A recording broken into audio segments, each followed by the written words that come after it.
Bismillahirrohmanirrohim. Kisah Rasulullah Shallallahu Alaihi Wasallam. Bagian ke-9. Pernikahan Abdullah dengan Aminah. Allah sudah menentukan bahwa jodoh yang paling tepat untuk Abdullah adalah Aminah binti Wahab. Aminah adalah gadis yang paling baik keturunan dan kedudukannya di kalangan suku Quraisy. Musim semi tahun 570 Masehi pun tiba. Batang-batang gandum di Yaman tumbuh menjulang tinggi. Dedaunan kurma di kota Taif kembali bersemi. Sementara itu, padang-padang rumput dipenuhi harum bunga-bunga yang tumbuh di kebun-kebun. Bagi penduduk Mekah, musim semi adalah tanda kebebasan dan dimulainya lagi perdagangan musim panas ke Syria. Abdullah pun berniat pergi musim ini. "Kanda, sebenarnya hatiku sangat berat melepas kepergianmu.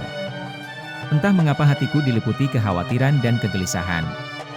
Aku bahkan berharap dapat menemukan suatu alasan untuk menahan kepergianmu," keluh Aminah kepada suaminya. Abdullah tersenyum menenteramkan, "Hatiku pun terasa tertinggal di sini, Dinda. Aku tahu begitu besar rasa sayangmu kepadaku sehingga engkau berharap dapat terus berada di sisiku.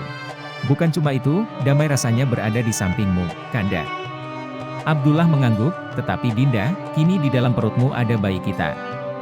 Kau tahu aku adalah pemuda tak berada. Saat ini, kita hanya mempunyai 5 ekor kambing perah.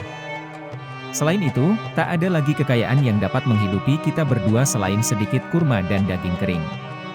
Karena itu, inilah saatnya bagiku untuk pergi berniaga dan menambah penghasilan kita."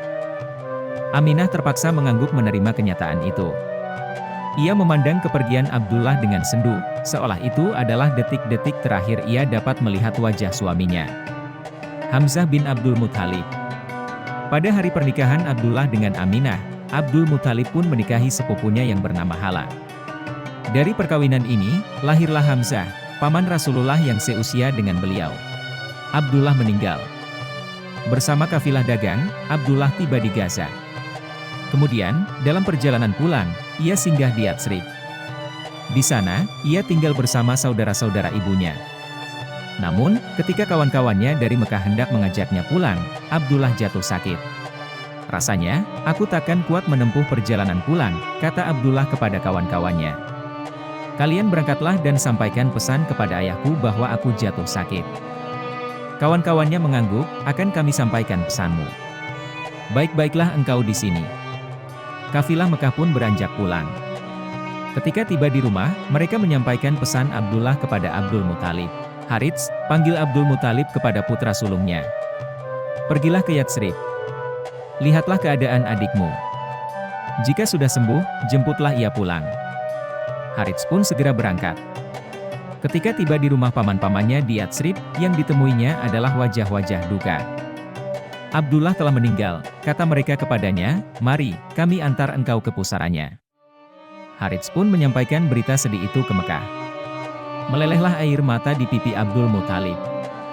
Namun, kesedihan yang paling berat dirasakan oleh Aminah. Apalagi di saat itu ia tengah menantikan kelahiran bayinya.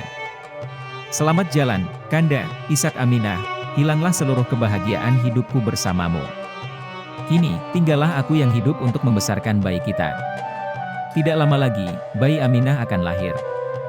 Bayi yang kelak ditakdirkan Allah menjadi orang besar yang mengubah jalannya sejarah dunia. Peninggalan Abdullah.